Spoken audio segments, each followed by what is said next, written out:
31મી જુલાઈએ red alert અને 1 ઓગસ્ટે ઓરેન્જ એલર્ટની આગાહી છે। 3 દિવસ દરમિયાન સુરત સહિત રાજ્યના વિવિધ જિલ્લાઓમાં ભારેથી અતિભારે વરસાદ અને તીવ્ર પવન ફૂંકાવાની આગાહી કરવામાં આવી છે। સુરત શહેર અને જિલ્લામાં ભારે વરસાદની આગાહીના પગલે પાલિકા અને જિલ્લા વહીવટી તંત્ર એલર્ટ મોડમાં છે। બંગાળની ખાડીમાં સર્જાયેલું લો પ્રેશર ઝડપથી ગુજરાત તરફ આગળ વધી રહ્યું છે। તંત્ર દ્વારા તમામ જરૂરી તૈયારીઓ કરી લેવામાં આવી છે। જિલ્લા વિકાસ અધિકારી દ્વારા તમામ તાલુકા વિકાસ અધિકારીઓ તેમજ પ્રાંત અધિકારીઓ મામલતદારોને પણ એલર્ટ કરી દેવામાં આવ્યા છે।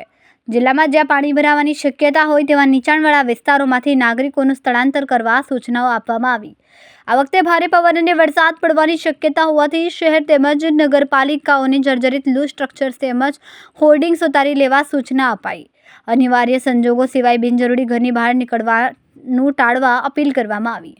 ત્યારે એક નિમ્ન હવાનું દબાણ જે બંગાળની ખાડીમાં ઉપસ્થિત થયું હતું તે તેજ ગતિથી ગુજરાત તરફ વધી રહ્યું છે અને તેના કારણે આજે ઓરેન્જ એલર્ટ, આવતીકાલે રેડ એલર્ટ અને 1 તારીખે ફરીથી ઓરેન્જ એલર્ટની ભારે પવન સાથે વરસાદની આગાહી સુરત જિલ્લામાં કરવામાં આવી છે। તે સંદર્ભે સુરત મ્યુનિસિપલ કમિશનર દ્વારા તમામ તૈયારી કરી દેવામાં આવી છે। સાથે સાથે જિલ્લાની અંદર જિલ્લા વિકાસ અધિકારી શ્રી દ્વારા પણ તમામ તાલુકા વિકાસ અધિકારીઓને એલર્ટ કરવામાં આવ્યા છે। એ સાથે સાથે પ્રાંત અધિકારી શ્રી અને મામલતદારશ્રીઓને પણ એલર્ટ કરવામાં આવ્યા છે। તે પૈકી નીચાણવાળા વિસ્તારોમાં જ્યાં પાણી ભરાવાની શક્યતા રહે છે ત્યાંથી સ્થળાંતર કરવા માટેની સૂચના આપવામાં આવી છે।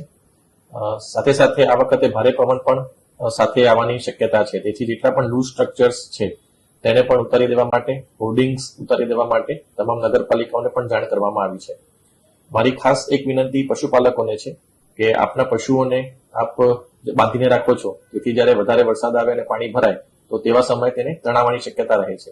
તેથી જ્યારે વધારે વરસાદ આવે અને પાણી ભરાવાની શક્યતા જણાય તો પશુઓને ખુલ્લામાં રાખો, તેમને તાર સાથે કે કોઈ પોલ સાથે બાંધો નહીં, જેથી તે પોતાની રીતે જે સુરક્ષિત જગ્યા છે તે શોધી શકે। અગત્યની જે વાત છે કે આવતીકાલે 31મીએ ખૂબ જ ભારે વરસાદની શક્યતા છે, તેથી તમામ નાગરિકોને મારી વિનંતી છે કે આપ સતત વેધર વોચ ઉપર નજર રાખતા રહો અને જે પણ IMD નું ફોરકાસ્ટ આવે છે તેને સતત જોતા રહો, જેથી જરૂરિયાત ના હોય તો તેવા સંજોગોમાં આપણે બહાર ના નીકળીએ। એટલે આપણે જે અત્યારે સમગ્ર તંત્ર દ્વારા તમામ તૈયારી કરી દેવામાં આવી છે, પરંતુ નાગરિકોને પણ મારી એ જ વિનંતી છે કે આપ પણ સચેત રહો અને સાવધાની પૂર્વક આપણે આજે 2 દિવસ જે ભારે વરસાદની આગાહી છે તે દરમિયાન કોઈ પણ પ્રકારનો અનિચ્છનીય બનાવ ન બને તેની પણ આપણે સૌ તકેદારી રાખીએ। અત્યારે હાલ આપણે કોઈ જાહેરાત સ્કૂલ અને કોલેજ અથવા એના માટે નથી કરતા, પરંતુ આજે સાંજે જે પ્રમાણે પ્રેડિક્શન ફરીથી આવશે અને જે ફોરકાસ્ટ આવશે તે પ્રમાણે આપણે નિર્ણય કરવામાં આવશે।